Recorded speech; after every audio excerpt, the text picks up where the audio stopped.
كشفت صحيفة ماركا الإسبانية الأربعاء أن لاعب فريق ريال مدريد ذو الأصول المغربية إبراهيم دياز قد اتخذ فعليا قراره من أجل حمل قميص المنتخب المغربي.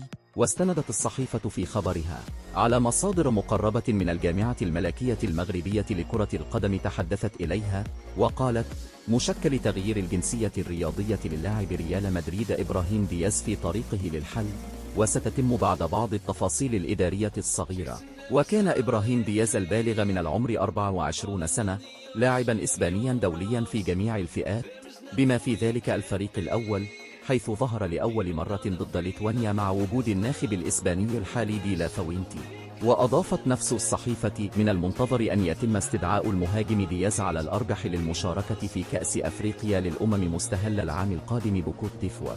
ويعني هذا أن ريال مدريد لن يتمكن من الاعتماد على دياز خلال شهر يناير